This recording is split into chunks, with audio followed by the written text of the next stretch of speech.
Hello, everyone. It is Jaime Jo Wright here with Madlet Musings, and today I have with me a recurring guest visitor, and I'm so happy to have you with us.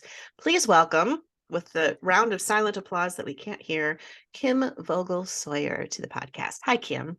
Hi, Jamie. Thanks for having me back. Absolutely. Absolutely. And we're coming back because you have a new book out called The Tapestry of Grace. That is correct. That's so exciting. And this one is published from Waterbrook Multnomah. Comes out April 18th. So we're right on the cusp of its release Yeah, tomorrow. the excitement is tomorrow. Yes. Yes, yes.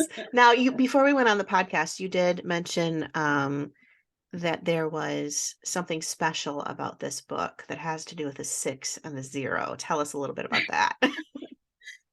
This is project number 60 in Wow. publishing for me. Yeah, it just blows my mind. It's like they multiplied like bunnies when I wasn't even looking. But yeah, Yeah, I was an imaginative child, but I would never have imagined 60 books on yeah. a library shelf. I wanted one, and I have 60. I mean, That's it's so just, awesome. That's a huge achievement. Congratulations. That really thank is a huge you. achievement. Thank you. That's awesome. And one of the things I was wondering with those 60 books, were they all historically based or did you do some other genres too? Well, predominantly I write historical fiction, but I Right. have done some women's fiction. I've Okay. also done some Old Order Mennonite themed Okay.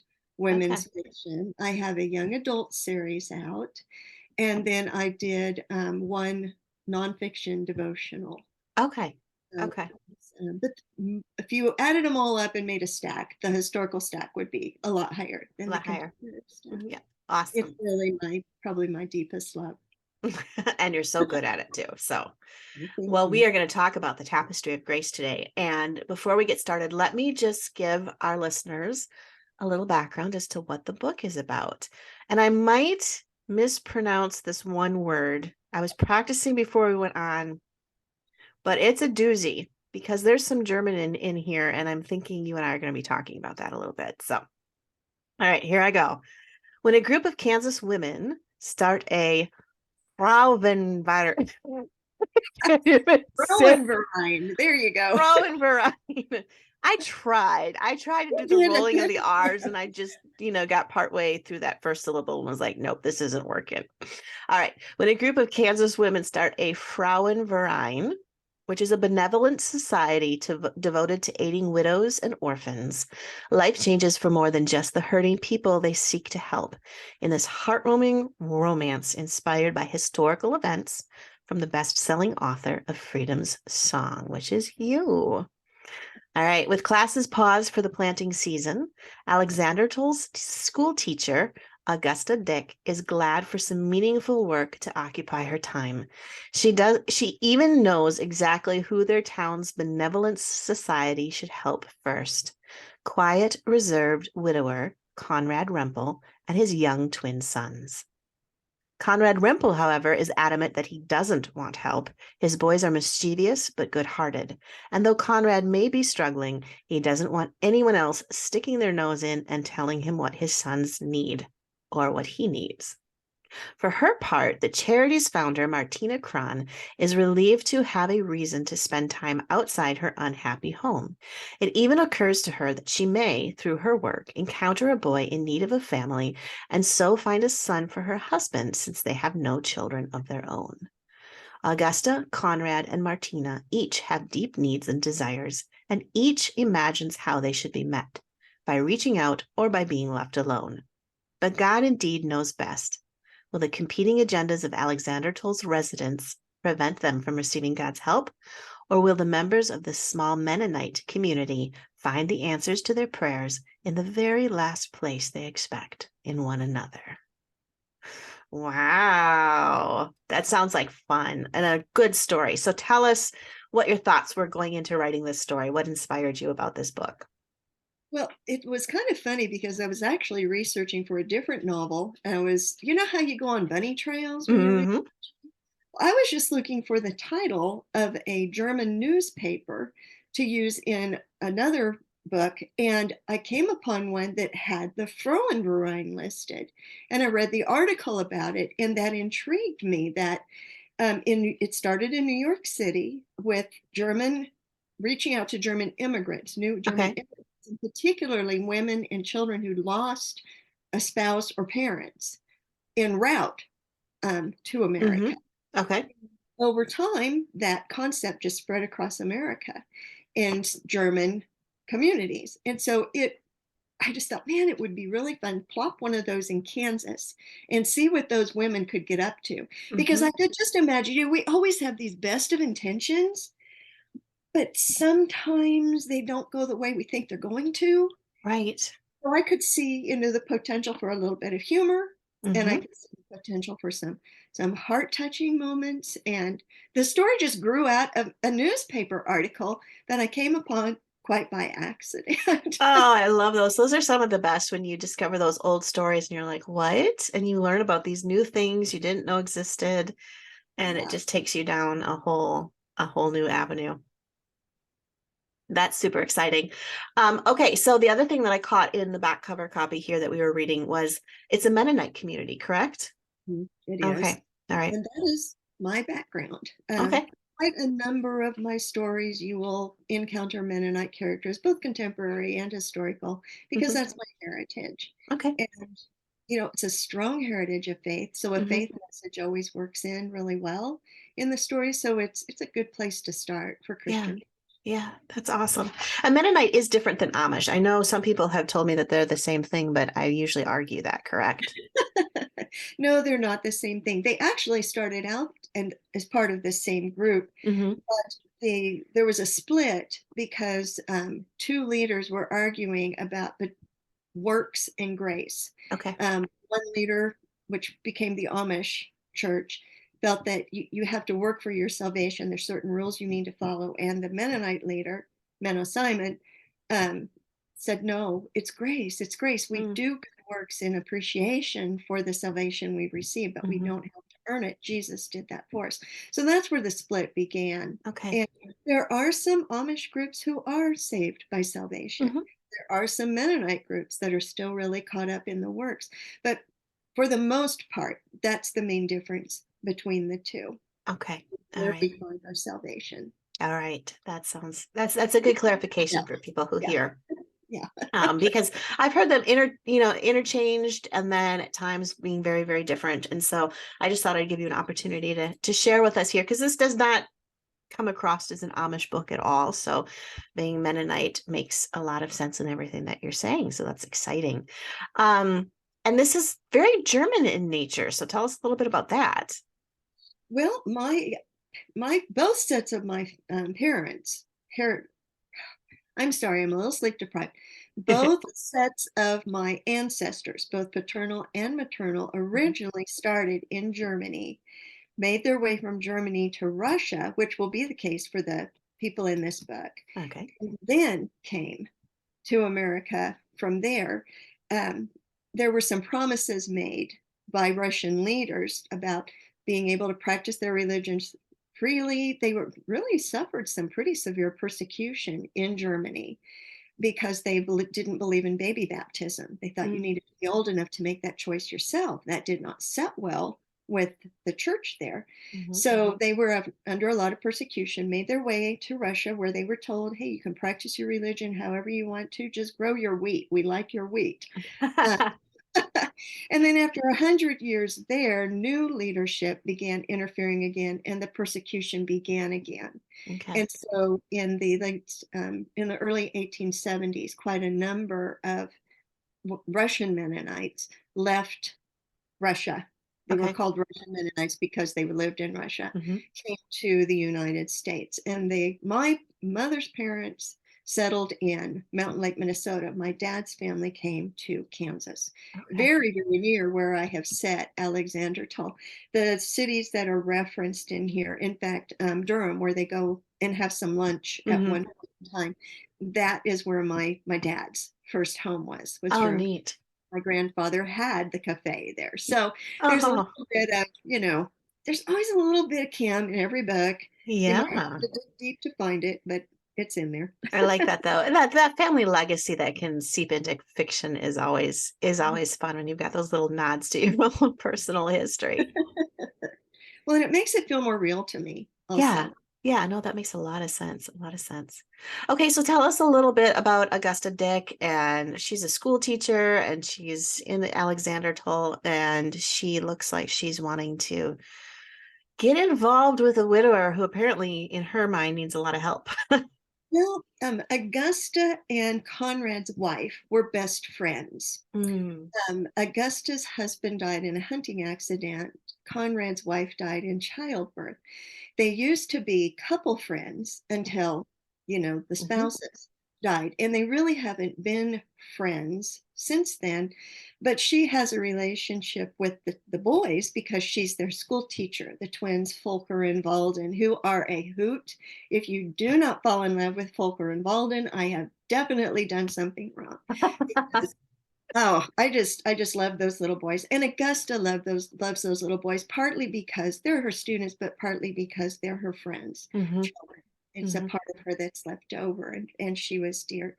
So, she has a personal connection, wants to see the best for these boys. But she kind of goes about it the wrong way, as you will discover when you read the book. Oh my goodness, that's off. What parent wants to be told you're doing it wrong, buddy? Yeah. No one mm, wants to hear that. no, most parents don't like hearing that. And I'm assuming a widower who's German and stubborn, if he's anything like my grandfather, really would not want Says, to. "What's in the gene pool when you're German? It's in the gene pool." I Yeah, mean, you're and you're just gonna not have wrong. a lot of stubber cupped, as my mother would have put it, people in here. Oh, I love that. Okay, so how old are the twin boys in this book then? They are 8. Oh, fun. That is a rambunctious age. It's a fun age. And then it's kind of balanced with Augusta's daughter, Juliana, who is Mm, 11 and okay. growing into being a young lady. Hmm. And I think probably my favorite relationship in the whole thing is the relationship between Augusta and Juliana. Mm, It's just such a sweet mom-daughter relationship. And hmm. it was fun to bring that to life. Yeah, that's awesome. I love that. And then Martina. Now, how does Martina fit into the story? Martina, you know how every town has a bossy lady that's just in Yes, charge of everything? absolutely. That's Martina. Okay. Martina has taken it upon herself to be the leader of the community, in part so that she doesn't have to be at home very much. It's kind of a painful situation for Hmm. her. And Hmm. in part, she doesn't have children to chase. She has free time that other women don't. Okay. So she comes across in the beginning, and I've had pre-readers say, I just didn't like Martina at all in the beginning, but by the end, they understood her and they Hmm. rooted for her. And that's Mm, exactly what I wanted. Is sometimes we do look at the surface of people and we presume they're one way, yeah. when really it's a cover up for a lot of hurt that's underneath the surface. Oh, And I for think sure. it's good for us sometimes to see those crusty people and take the time to peel back the layers and really get to know who they are underneath. And I Hmm. think our opinions of them often change, and we'll have sympathy for them rather than aggravation. Yeah. Yeah. Well, I think you're right. And so much of life, especially in those days, which was this is in what, 1897, I think you had mentioned, um, life was so tragic so early. And we Mhm. all face tragedy, it seems like, through the death of a spouse or parents or whatever. But for Augusta and Conrad to have already been widowed and, a widower, and then Martina to not have her own children, it's just that hardship just seems compounded then by Right, trying to eke out a living in a right, in a in a land that was not always forgiving. right. Yeah. Yeah, awesome. Okay, so this word that I can't pronounce, the Frauenviren. You're doing okay. It's throwing right. You're doing okay though. Why is that so difficult for me? I'm not sure. There's so many syllables. There are. It's not right. Okay, so tell us a little bit about that. You said you found out about it in an old newspaper article, and it's a benevolent society. Now, was this something that was just done in one community in that newspaper article, or is this something that's actually just a long forgotten society? The article was about it just in New York City. Okay. There was a church, a German church, that founded it because so many of the new immigrants that were coming off the boat were arriving without that Hmm. husband to take care of them, without parents to take care of them. There was a real need for reaching out, helping them find a home, putting clothes on them, Hmm. helping them find jobs. So it kind of grew from that. And then the idea went beyond New York City, wherever there were German communities. And it Okay. didn't have to be someone who just arrived in the town that had a need. They just began reaching out to the widowed and the orphan. And I find that very precious because, there was a time that orphans were looked upon Hmm. negatively. And I Hmm. think that's so sad. There, I have a real heart, I think, for the orphan. Both of my parents were half orphans. Mm. There were people that just thought my dad was going to be an absolute mess because he didn't have a mother. Mm. Uh, it, and then my step grandmother was an orphan, and she was actually rode an orphan train to Oh, Kansas wow. as a 6-year old and was Mm. taken by a Kansas farm family. But I did not know until after her death that that was her beginning because she was Mm. so ashamed of not having her own parents. There was such a stigma to be Wow. an orphan, and that breaks my heart. Yeah. There's something just totally outside of your control. Hmm. Um, so I think I probably orphans find their way into my stories. I Yeah. think because, I just have that little part in my heart that just aches for Hmm. them. Hmm. Yeah, I just love that idea though of reaching out to the orphans. Right. Right. And was that society then, it was primarily women, correct? Who did that? Yes, this was a women's club. Okay.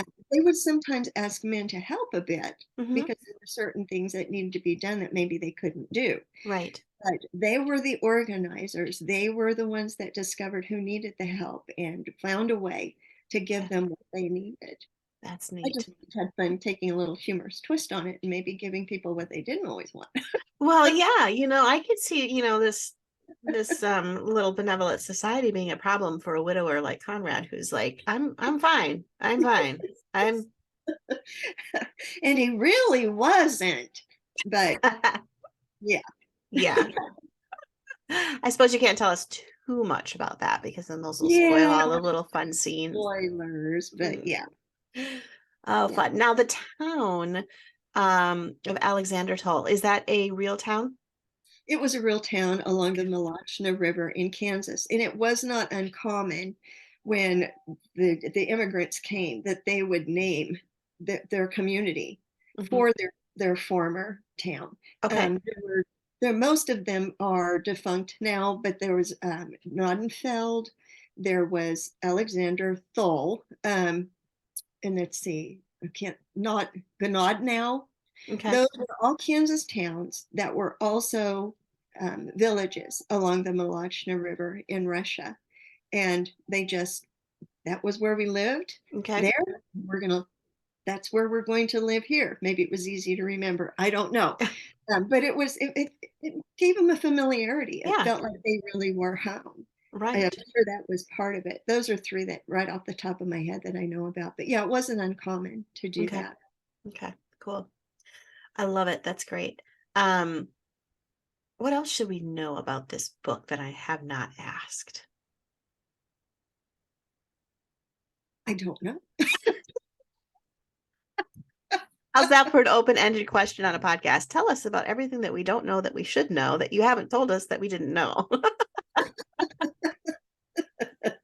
Oh, I don't remember what scripture I used to. I always have a scripture Okay. go with my books. Let me see if I can find what I used for this one. I have one sitting in front of me. Um, oh yeah, I used Hebrews 4:36. Let us come, or 16. I think that's 16. Got the wrong glasses on. Let us therefore come boldly unto the throne of grace that we may obtain mercy and find grace to help in time of need. And I went with that because of all the prayers that go up. Mm-hmm. The Mm-hmm. various people that are needing something very specific. That's what they think it will solve their problems, and Right. that's what they pray for. But I really could have also used the one about the, man makes his plans, but the Mm, Lord directs his steps, because God answered all of their prayers, but he didn't necessarily answer them in the way they expected. right. And Right. as we know, his ways are always better Mm-hmm. than So our ways. true. So it's kind of, I guess I could say, it is a story of how God works in ways that are for our good and Mm-hmm. his glory beyond our expectation. Mm-hmm. Absolutely. And that kind of wraps up into the title as well, the Tapestry of Mhm. Grace. Yeah. Um, I remember my mom had hanging in her hallway this beautiful tapestry that was from Thailand because she had lived in Thailand for a while. And it was velvet and it had this, golden panther and tree and it had all the bright colors that you can imagine of the peacock colors. And but when she would take it off the wall, she'd flip it over and it was just this massive threads. It was just a tangle that was colorful, but other than that, A mess. it was an absolute mess. And I remember her telling me one time, this is what your life often looks like to you. Mhm. And then she'd flip the tapestry over and she'd say, but this is what it looks like to God because he knows the final picture. And I've Yes. never forgotten that. So I'm assuming that's a little bit about where you came with the title here. Mm, very much so. Yeah, I Yeah. love that. I love that. All right. So if readers want to find this book and they want to find out more about you, where can they go to do that? Well, you're always welcome to visit my website, which is just myauthorname.com. So Mhm. that's pretty simple. I'm not terribly active on social media sites except Facebook, but I love chatting with readers and other writers at my Kim Vogel Sawyer author speaker page. So look me up on Facebook. I learned yesterday or the day before yesterday at a conference how to do reels. So Hey, I'm really excited about that. I did my first one this morning, and good for you. this old techie grandma, she's trying to get with the ball game here. So I'll be trying to do a few more of those. You can laugh at them if you want to. I'm learning, Well, you know but what? That'll be fun because they'll be real. They'll be real real reels. deals for sure. Oh, I love it. Well, Kim, thanks as always for being here, and I really appreciate your time. And for those of you listening, the title of the book is The Tapestry of Grace. It's published by Waterbrook Multnomah. It releases tomorrow, April 18th. And you can find it at all of your favorite bookstore outlets and retailers online and locally. So, Yes, all thank you right. so much. I enjoyed chatting with you. You're a joy. So are you, Kim.